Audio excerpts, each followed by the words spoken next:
Hi everyone, कैसे हैं आप सब। I hope you all are doing good. This is Varsha Rani. I welcome all of you to JKSSB online tutorial. इस video में हम बात करेंगे इंटरनेशनली और नेशनली इंपॉर्टेंस रखने वाले करंट अफेयर्स की, जो इस साल में आने वाले किसी भी एग्जामिनेशन में आ सकते हैं, पूछे जाते हैं इसी तरह के क्वेश्चन। तो हम आपके लिए ना एक काम आसान कर देते हैं कि आपको न्यूज़पेपर मैगजीन छांटने नहीं पड़ते और आपको अलग अलग चैनल पे जाके अलग अलग टॉपिक देखना नहीं पड़ता। इसमें हम इस चैनल पे सारे ही हर किस्म के करंट अफेयर लेके आ जाते हैं, और जो हमें लगेगा कि कुछ अलग से बनाने की जरूरत है उसके लिए हम स्पेशली अलग से वीडियो भी बना देते हैं यहाँ पे। तो आपको इसके बाहर का कुछ भी नहीं आएगा। आप सिर्फ इसी चैनल पे आप डेली अपना जो वीडियो देख लेंगे ना, तो आपका इनफ होगा। तो अगर हम नोट्स बनाना चाहते हैं तो बिल्कुल शॉर्ट नोट्स बनाइए। आज की जो मैं ये लेक्चर कर रही हूँ इसका भी आपका जो नोट्स है हाफ पेज में खत्म हो जाना चाहिए अगर आप बना रहे हैं तो। और दूसरा तरीका, जो मैं यहाँ पे जैसे हम यहाँ पे बात करते हैं ना, कल भी हमने जो वीडियो में आपको मैंने क्वेश्चन पूछा था, आप सबने उसके आंसर भी दिए हैं, तो आप इस तरह कर लिया करो, क्योंकि ये कम्युनिकेशन जो होता है ना वो 2 वे होता है। अगर मुझे लगेगा कि आपको भी इंटरेस्ट है सुनने में, आप इंटरेस्ट से पढ़ते हैं, तो हम भी ज्यादा मोटिवेट होते हैं आपके लिए और अच्छा कंटेंट लेके आने के लिए। तो आप क्या कीजिए, रिप्लाई इस तरह से। जितने लोगों ने मुझे रिप्लाई किया है, कल के क्वेश्चन का आंसर दिया है, सबका मैं धन्यवाद करती हूँ। ठीक है, तो ज्यादा टाइम ना लेते हुए मैं शुरू करती हूँ अभी ये वीडियो।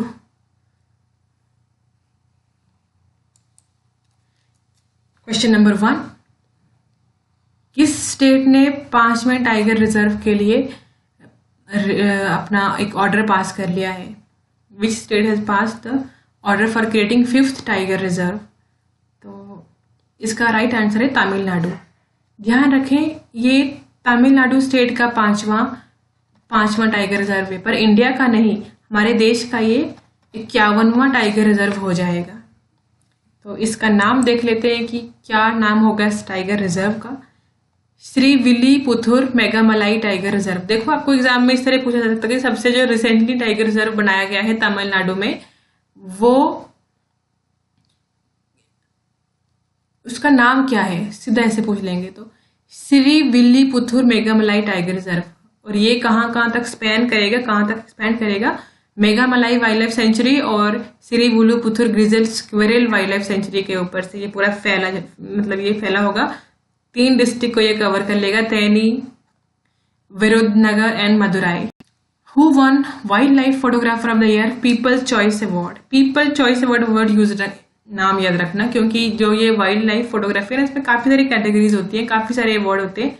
तो पीपल चॉइस अवार्ड की मैं पूछ रही हूँ सिर्फ। तो ये क्यों पूछा है? क्योंकि जो जिन्होंने जीता है ना वो अभी एक छोटा सा लड़का ही है, तो इसलिए क्वेश्चन थोड़ा इंपॉर्टेंट बन जाता है। तो आंसर है रॉबर्ट इरविन। ये कोई 17-18 साल का लड़का है। इसने ये एक बहुत बड़े फेमस ऑस्ट्रेलिया के एक जू कीपर और वाइल्ड लाइफ एक्सपर्ट हैं, बहुत बड़े फेमस, जिनका नाम है स्टीव इरविन। तो ये इनका बेटा है। तो इसने क्या है लड़के ने, जब आपको पता है लास्ट ईयर ऑस्ट्रेलिया के अंदर ना बहुत भयंकर आग लगी थी, ठीक है। तो वहां पे जब आग लगी थी तो उनके जो उस टाइम में उन्होंने फोटो ली थी ड्रोन से। और कैसी फोटो ली थी मैं आपको बता देती हूँ।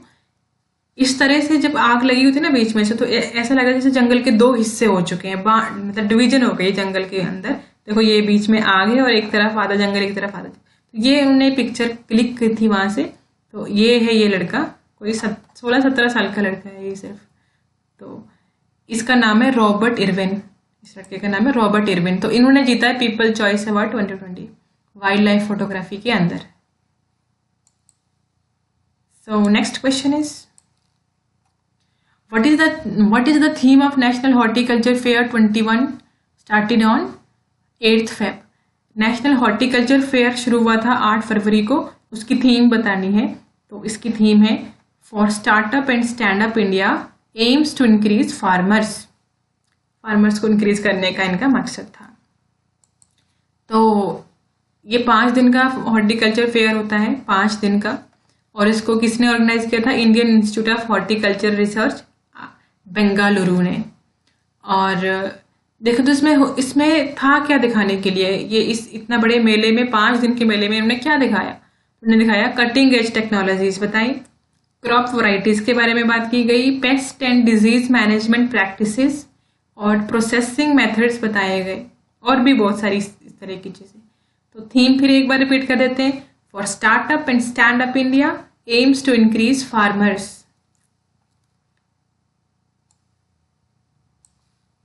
Question number 4, the countries first thunderstorm research test bed is being set up इन।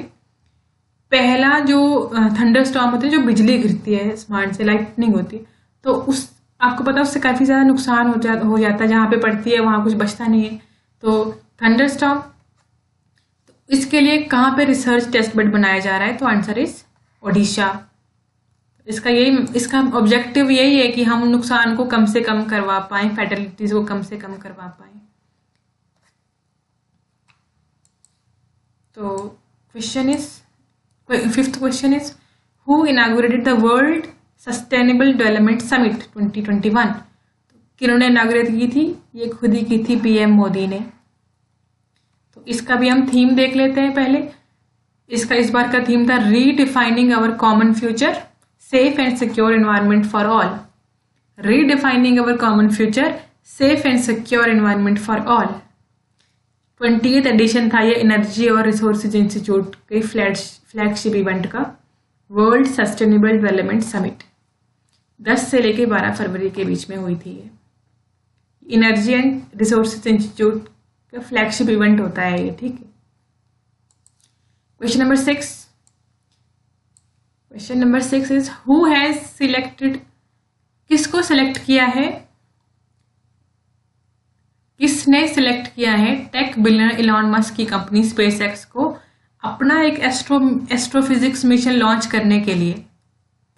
ठीक है, तो यह है नासा ने क्या किया है, इलॉन मस्क की कंपनी एक स्पेसएक्स, इनको हायर किया, इनको सिलेक्ट किया कि आप भाई हमें लॉन्च सर्विसेज दो, हमें अपना एस्ट्रोफिजिक्स मिशन लॉन्च करना है यहाँ से। तो यह है नासा अमेरिका की एरोनॉटिक्स एंड स्पेस एडमिनिस्ट्रेशन को बोलते हैं, ठीक है।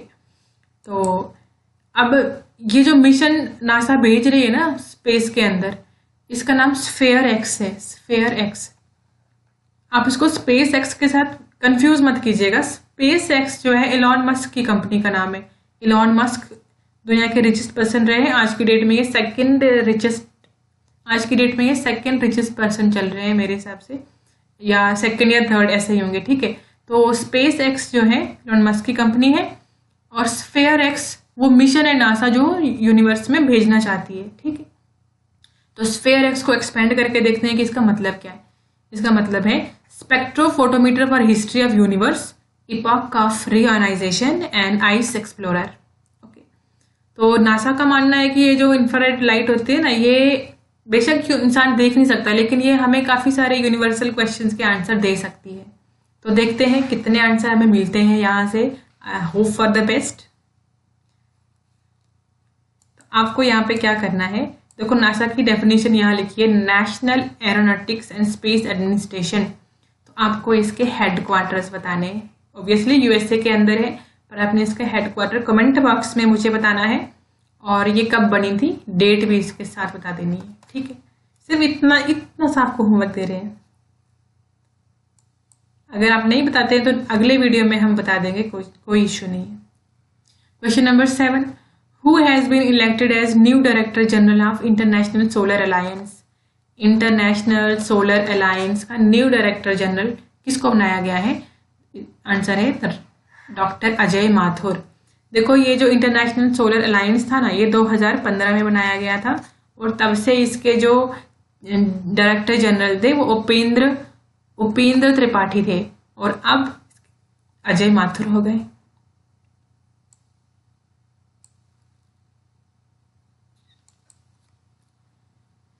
PM Narendra Modi led the foundation of Maharaja Suheldev memorial in the state.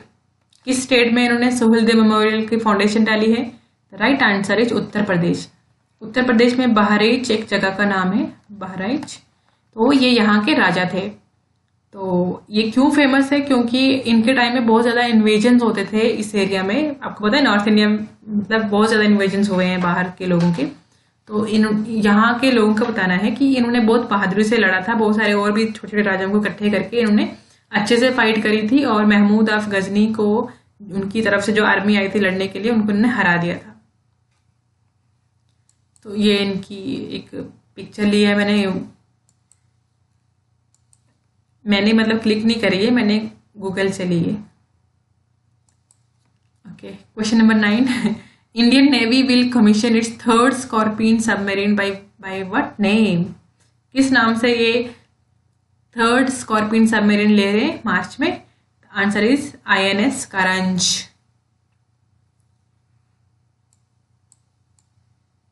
So next question is, who has been appointed as new chief of the World Trade Organization? तो ये पहले भी हमने कवर कर लिया है करंट अफेयर के अंदर। तो इसका आंसर है ngozi Okonjo-Iweala। तो ये नाइजीरिया की फाइनेंस मिनिस्टर रह चुकी हैं पहले। ये नाइजीरिया की हैं, ये नाइजीरिया की फाइनेंस मिनिस्टर रह चुकी हैं। और अब ये 1 मार्च से लेके 31 अगस्त 2025 तक। देखो अभी ये 2021 में ज्वाइन कर रहे हैं ना 1 मार्च को, और ये 2025 तक अपने इस ओहदे पे रहने वाली हैं।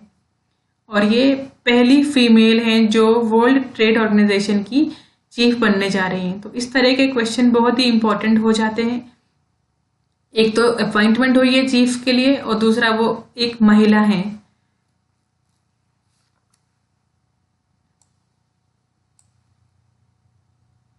तो वर्ल्ड ट्रेड ऑर्गेनाइजेशन की अगर मैं बात करूं तो इसका सबसे जो इम्पोर्टेंट पार्ट है जो पूछा जा सकता है, दैट इज हेडक्वार्टर इसका जिनेवा स्विट्जरलैंड में, और इसमें 164 मेंबर स्टेट्स होती हैं इसमें।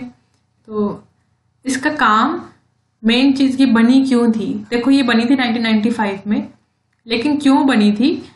To regulate the international trade between nations. International trade को रेगुलेट करने के लिए ये बनी थी। और जब ये नहीं बनी थी ना, उसके पहले क्या था? उसके पहले था general agreement on tariffs and trade.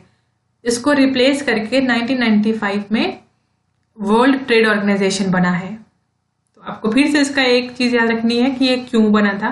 For the regulation of international trade between Nations, और इसके हेडक्वार्टर है जिनेवा स्विट्जरलैंड में। सो ये थे आज के कुछ इंपॉर्टेंट MCQs, और उसके साथ में हमने उनको एक्सप्लेन भी करके आपको बताया है। आई होप ये आपके लिए बहुत ही हेल्पफुल रहा हो। तो मिलते हैं नेक्स्ट वीडियो में, तब तक के लिए बाय बाय, टेक केयर।